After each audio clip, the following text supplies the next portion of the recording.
ఆయన బర్త్డే దాని తర్వాత ఈ డేటే గుర్తున్నట్టుంది. నాకు కాదు డేట్ టైం బాగానే గుర్తుంటుంది సజీవ్కి. నీతో ఎప్పుడు కలిసా సజీ? అయిపోయేది దాన్ని నువ్వు బఫర్ అయ్యావు అక్కడే. టైం లోడి లోడింగ్ ఈవినింగ్ ఈవినింగే గుర్తులేదు. నెట్వర్క్ కొంచెం తక్కువగా ఉంది అక్కడ ఇప్పుడు. అంటే తరుణ అసలు ఆవిడ ఇప్పుడు ఇన్నోసెంట్ ఇప్పుడే స్టార్ట్ అయ్యిండే, ఇంకా సేపట్లో ఇంటర్వెల్ బ్యాంగ్ ఉంటుంది కదా, అలా ఉంటుంది ఇప్పుడు మీకు. మీరు కరెక్ట్ టైప్ చెప్పండి. అదర్వైజ్ ఈవినింగ్ ఏనండి టైం ఎంత ఐడియా లేదు. సజీవ్ ఇట్స్ ఓకేనే.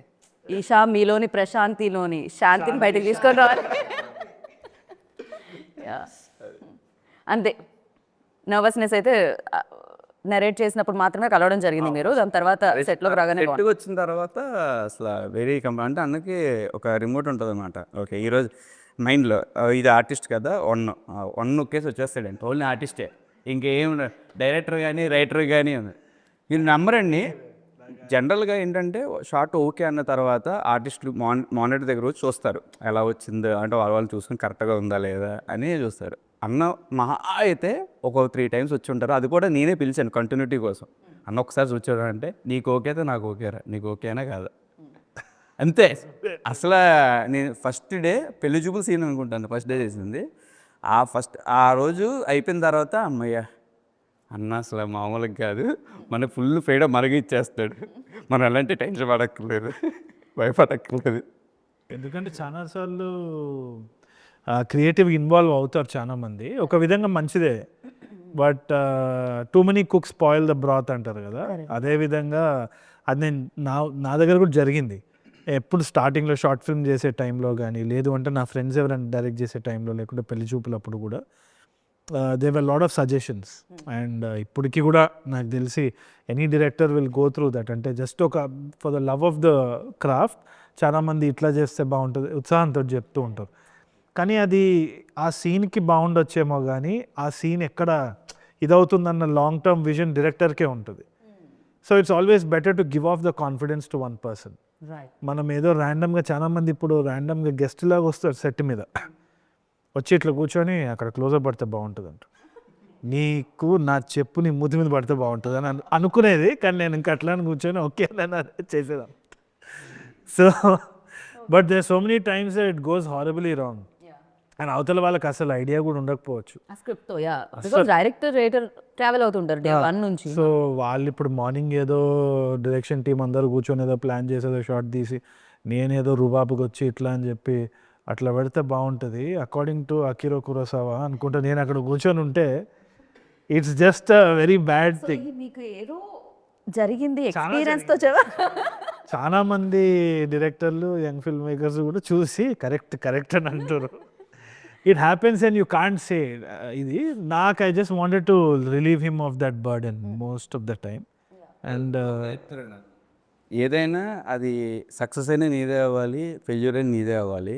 అంటే రేపు అన్న రోజున సరే అది నువ్వే తీసుకోవాలి ఏదైనా సరే అనేది నాకు ఫస్ట్ అదే చెప్పారు. ఏం చేసినా అది నీ డిసిషన్ అయి ఉండాలిరా, అది రాంగ్ అయినా రేపు పొద్దున్న నిన్నే అంటారు.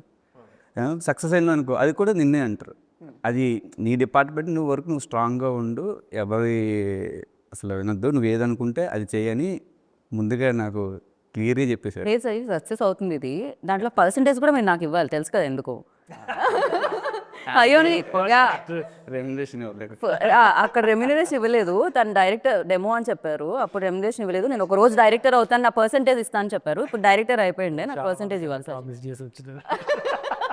ఓ ఎంతమందికి ఇవ్వాలి ఇప్పుడు, బాకీలు తీర్చేస్తాను లేని చాలా వరకు. But you told me like you are very straightforward.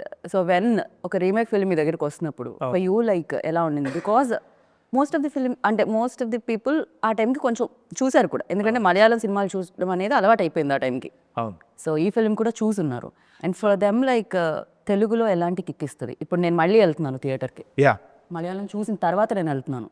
So for me like కొత్తగా ఏం కనిపిస్తుంది? నాకు ఇది ఫస్ట్ వచ్చినప్పుడు ఐ వాజ్ అప్రిహెన్సివ్. అంటే చేయాలన్నా వద్దా అన్న ఆలోచన ఉన్నింది. ఎందుకంటే రీమేక్ కదా ఆల్రెడీ. ఇప్పుడు నాకు ఐ వాజ్ అగేన్స్ట్ దాట్. అంటే సబ్ టైటిల్స్ పెట్టంగానే మనకి ఒక సినిమా వచ్చేస్తుంది కదా, why should we watch it అని. కానీ ఒకటి సృజన్ చెప్పిన మాట, I mean one of the producers Srujan చెప్పిన మాట ఏంటి అంటే, దట్ ఈ కథని మనము ప్రాపర్ రూటెడ్నెస్ తోటి తీసుకెళ్తే టైర్ 2 సిటీస్లో ఇంకా మనకి ఇంటింటికి వెళ్ళే పొటెన్షియల్ ఉంది స్టోరీలో అని అన్నారు. అన్నప్పుడు one selfish motive was that I know that not a lot of actors will take this role. ఒకటి ఏంటి అంటే ఇట్స్ ద ఫీమేల్ లీడ్, ఇంకోటి అంటాగనిస్ట్గా ప్లే చేసే రోల్, గ్రే షేడ్ ఉంటుంది, నెగటివ్ షేడ్ ఉంటుంది. So not a lot of people will take it up also. And నాకేంది అంటే అట్లాంటి ఛాలెంజెస్ ఇష్టం, ఎందుకంటే నేను not in that actor space. I'm just having a lot of fun. And one of the biggest inspirations is Basil Joseph. ఆయన he's quite a performer. And ఒక fearlessness అనేది ఆ క్రియేటివ్ టాలెంట్కే ఉంటుంది. ఏదైతే ఏముంది, no insecurities of that sort. So ఇది చెప్పంగానే నాకు ఫస్ట్ కంపారిజన్ వస్తుందా అని భయమైంది, అండ్ ఆల్సో రీమేక్ వర్క్ అవుతుందా లేదా అని. బట్ ఆ భయం కొంచెం ఉన్నప్పుడే కొంచెం థ్రిల్లింగ్ కూడా ఉంటుంది to take up that challenge. So I realise that this is something that I should do for sure as an actor. ఎందుకంటే ఒకటి initially they thought of a different slang, దాని తర్వాత immediately when Sajeev came in to the picture it became a completely different film. Godavari యాసలు చేస్తున్నాం అన్నప్పుడు నాకు I could only hear my heart beat అనమాట. Very difficult because Telangana నుంచి గోదావరి యాస చేంజ్ అవ్వడానికి అది అన్నప్పుడు I could hear my heart beat. అది నాకు చాలా కొన్నిసార్లే జరిగింది and I never regretted that decision. Sky diving చేసినప్పుడు ఒకసారి ఫ్లైట్ నుంచి, అండ్ ఇట్లాంటి ఫస్ట్ టైం డైరెక్షన్ చేసేటప్పుడు, and again I felt it here. So I thought ఇది నేను రిగ్రెట్ అవ్వద్దు, మళ్ళీ బ్యాక్ వద్దని చెప్పి ఈజీగా వెళ్ళిపోవచ్చు. But I regret the feeling because my heart was pounding and I said ఇది వినాల్సిందే అని చెప్పి చేసేస్తా. And I had amazing fun. ఎందుకంటే as an actor job like when I saw the teaser of this film నాకు ఎలా అనిపించింది అంటే పర్ఫెక్ట్గా అసలు అంత అంటే కొంతమంది విజయ్ దేవరకొండ టక్కని ఆ తెలంగాణ ఏదో నాకు అంటే విజయ్ ఫేస్ రాగానే వచ్చేస్తుంది అనమాట. తన వాయిస్ మాడ్యులేషన్స్ అన్ని చాలా పెక్యులర్ అనిపిస్తుంది. And you also when you mike తీసుకోగానే చేసేటప్పుడు తరుణ్ భాస్కర్ అనగానే వచ్చేస్తుంది మైండ్లోకి. Sometimes it's a boon, sometimes it's a curse కూడా. ఎందుకంటే మొన్న ఏదో పాట వింటుంటే ఆ సింగర్ది ఆమె వాయిస్ ఇంత చాలా క్యారెక్టరిస్టిక్ ఉంటుంది. ఆ పాట విన్నప్పుడు ఇంకా నాకు ఆ సినిమా విజువల్ గుర్తొస్తలేదు, ఆమె పాడేదే గుర్తొస్తుంది. అంటే అదొక సిగ్నేచర్ అయిపోయింది. ఇప్పుడు ఆమెని మళ్ళీ మనము వాడాలంటే will her characteristic dominate the cinema అన్న ఇది ఉంటుంది. సో ఆమె వర్సటాలిటీ అనేది ఇంపార్టెంట్ కదా, మళ్ళీ స్క్రాచ్ నుంచి రావడం అనేది it's a big thing. So that's the attempt I did here. So అందుకనే I think whether it's a remake or not, I think that is new for me selfishly. And tier 2 సిటీస్కి అయితే I'm very sure they'll see a different film all together. చూసిన వాళ్ళకి different ఉంటుంది, comparisons రావచ్చు, but చూడని వాళ్ళకైతే 100% తెలిసి. But చూసిన వాళ్ళకి కూడా ఒక ప్రాబ్లం ఉంటుంది, మలయాళం ఇంపాసిబుల్ టాస్క్ అర్థం చేసుకోవడానికి. వేరే లాంగ్వేజ్ అన్న అట్లీస్ట్ తమిళ్ అన్న అర్థం అవుతుంది కానీ మలయాళం చాలా కష్టం. You know sub titles and expression like sub titles టైంలో ఎక్స్ప్రెషన్ మిస్ అయిపోతూ ఉంటుంది. సమ్ మేబీ ఆ మ్యాజిక్ ఏదైతే అంటే మిస్ అయింది ఉంటుందో అది ఇంకా ఎక్కువ కనెక్ట్ చేయొచ్చేమో అగైన్ వాచెస్ నాలాంటి వాళ్ళకి. నో సబ్ టైటిల్స్ చూసేటప్పుడు చాలా కల్చరల్ కాంటెక్స్ట్ అసలు మనకు రాదు. నేను తమిళ్ నేర్చుకొని చూసిన తర్వాత సినిమాలు వేరు, ఆ సబ్ టైటిల్ చూసి చదవడం అనేది దట్స్ అ డిఫరెంట్ థింగ్. అంటే ఎమోషన్ మిస్ అయిపోతుంది కదా, లైక్ మనం బ్రెయిన్లో ఇక్కడ చదువుతూ ఉంటాము, అప్పుడు ఇక్కడ మన బ్రెయిన్ వర్క్ చేయకుండా అన్ని వర్క్ చేస్తూ ఉంటుంది అనమాట. ఆ కనెక్షన్ అనేది పోతూ ఉంటుంది బేసికలీ. అండ్ చాలా మీమ్స్ కూడా చూసాను సబ్ టైటిల్ చూస్తూ, ఒక ఐ పైకి ఒక ఐ కిందకి కూడా అయిపోయింది చాలా మందికి. చాలా ఇక్కడ 2 కళ్ళు ఒకే దగ్గర పెట్టి చూడొచ్చు. Yeah. And Eesha you tell me like చాలా మంది ఈ మాట అడిగేసి ఉంటారు ఆల్రెడీ ఇంటర్వ్యూలో, but again I wanted to ask you this question. Like చాలా మంచి పర్ఫార్మర్, యూనో తెలుగు చాలా బాగా మాట్లాడే అమ్మాయి, అండ్ స్క్రీన్ మీద ఫ్రేమ్ పెట్టగానే చాలా అందంగా కనిపించే అమ్మాయి. బట్ వై, ఎందుకు ఎన్ని పాజెస్, ఎన్ని కామాస్, ఇంత టైమ్? అంటే ఇప్పుడు రీమేక్ అనగానే ఆయన అంత నేను ఏం ఆలోచించలేదు. వెంటనే I just want to do this. This film ఎందుకు మీకు బ్రేక్స్ వస్తున్నాయి? అర్థమైంది, అదే చెప్తున్నాను. అందుకే మనకి ఏంటంటే ఇట్లాంటి క్యారెక్టర్స్ రావు, చాలా తక్కువ వస్తాయి. కాకపోతే కొన్ని మనకి అంటే సూట్ అవ్వము అనిపిస్తుంది. ఆ ప్రాసెస్లో చాలా ఫిల్టర్ అయిపోతాయి. ఇంకోటి ఏంటంటే లాక్డౌన్ తర్వాత నుంచి కూడా కోవిడ్ తర్వాత నుంచి ఆప్షన్స్ చాలా ఎక్కువ వచ్చాయి. అంటే ఓటీటీ కూడా ఉంది కాబట్టి, అండ్ ఓటీటీలో వాళ్ళకి యాక్టింగ్ బాగా రావాలి క్యారెక్టర్స్ ఏ చేసినా సరే. సో అదొక ఆప్షన్ ఉండింది.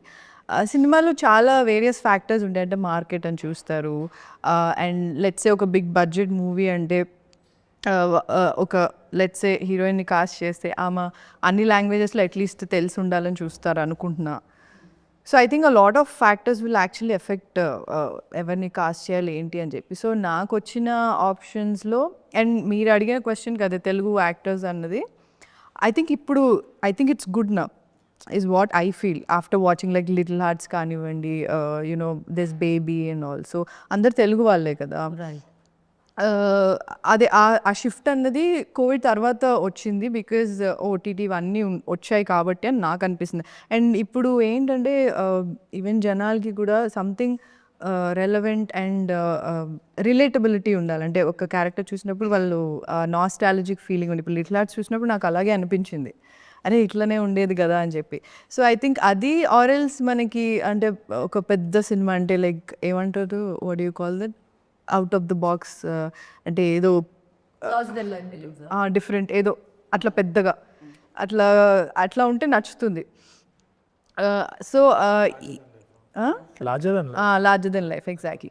సో ఈ రెండు అన్నది ఇప్పుడు ఐ థింక్ బాగా ఉంది. సో ఇంకొకటి ఉంది ఈ నాస్టాలజిక్ ఫీలింగ్ ఏదైతే రిలేటబిలిటీ, దానికి ఐ థింక్ చాలామంది ఇప్పుడు చిన్న బడ్జెట్ సినిమాలు లైక్ లిటిల్ హార్ట్స్ కానివ్వండి అవన్నీ చాలా oriented films we can call like realistic films. Realistic, authentic, so అట్లాంటివి బాగా ఉన్నాయి. అండ్ తెలుగు వాళ్ళు చాలామంది ఇప్పుడు చాలామంది ఉన్నారు. అండ్ ఐ ఫీల్ ఇంకా చాలా Telugu actors, not just heroines అని కాదు, బట్ యాక్టర్స్ ఇంకా ఎక్కువ మంది ఉంటే బాగుంటుందని నాకు అనిపిస్తుంది. బట్ ఇప్పుడైతే మంచి ఆపర్చునిటీస్ మంచి ఆపర్చునిటీస్ ఉన్నాయి. అండ్ ఇంకోటి ఏంటంటే నాకు వచ్చిన వాటిలలో నాకు అన్నీ నచ్చాలని రూల్ లేదు కదా. సో నేను నచ్చినవి అలా ఫిల్టర్ అవుట్ చేసినప్పుడు కొంచెం టైం పడుతుంది అంతే. ఒకటి అంటే లెట్సే ఒక సినిమా ఫ్లాప్ అయింది అనుకున్నది, సో అయినప్పుడు I just take some time, అంటే ఓకే నెక్స్ట్ కొంచెం మంచిగా చేద్దాం, మంచి స్టోరీ రావాలి, మంచి క్యారెక్టర్ రావాలి, నాట్ జస్ట్ అంటే వచ్చి ఒక 5-10 నిమిషాలు ఏం చేయకుండా అసలు ఇంపాక్ట్ లేకుండా వెళ్ళిపోతే అది ఎవరికి గుర్తుండదు కూడా సినిమా. సో నాకు అలా చేయాలని లేకుండే. సో నేను కాన్షియస్ డెసిషన్ తీసుకున్నా టైం తీసుకోవడంలో కూడా. సో నేను మధ్యలో చాలామంది ఏంటి సినిమాలు మానేస్తారా మీరు, ఏం యాక్ట్ చేయట్లేదని, షూట్ అవుతుంది ఆగండి